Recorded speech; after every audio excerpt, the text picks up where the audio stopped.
Thank you for tuning in. This is DJ Fob Fresh from SegaShiro.com, and this is a video review of Project Diva, Dreamy Theater.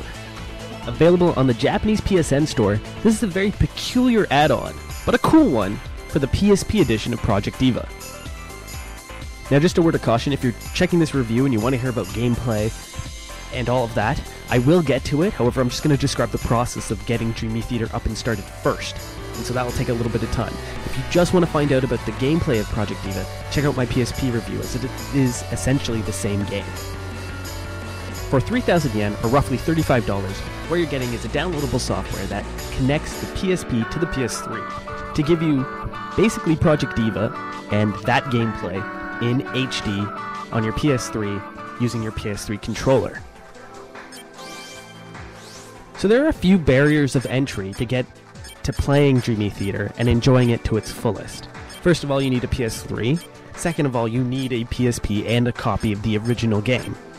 Now, there's some argument as to whether or not the game save will work just in itself, however, don't quote me on that. Now, essentially what you do is you download the software, and then you download this little app that goes onto your PSP. Now, the trick here is that your PSP actually has to be able to be locked to the Japanese store account.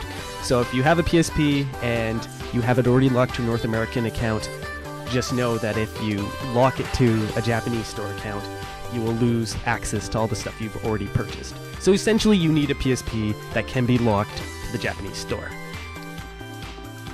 Once you have both apps downloaded, you launch the game on both the PS3 and the PSP. You cycle through some menus. Now, these menus will take you a couple of tries to get through to actually finally get to the game. And then once you're actually in the main menu, you're going to open up the save file, load up your save file, and then you can run the game from there. And then essentially what you've done, you can actually unhook your PSP at that point, and you can play the game on your PS3 and just off your controller. And once you get to that point, it's fantastic. It's Project Diva.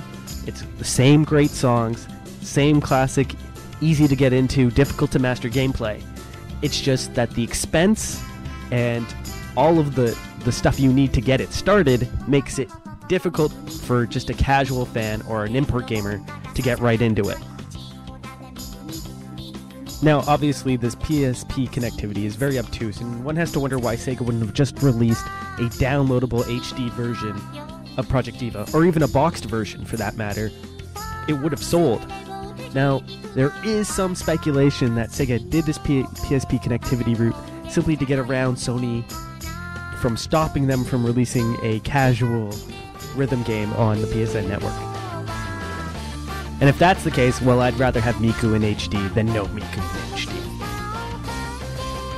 Obviously, it was also successful enough because Project Diva Dreamy Theater 2nd is coming out and has the same connectivity issues. On top of that, it will feature 3D, and it is also coming home with an arcade controller that can be purchased for just under 30,000 yen, or roughly somewhere in the ballpark of $350. However, that said, the graphical upgrade in this is fantastic.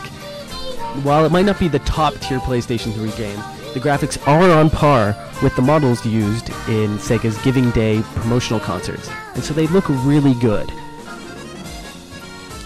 Also, the sound has been given a major upgrade simply because you've gone from the tiny PSP speakers to your home theater speakers, and in that way, you know, all of the sounds and music just pop. And as I've mentioned before, while I never thought I would be a fan of Miku's music, I absolutely love the songs in these. They're so catchy, it's bubblegum, it's so much fun.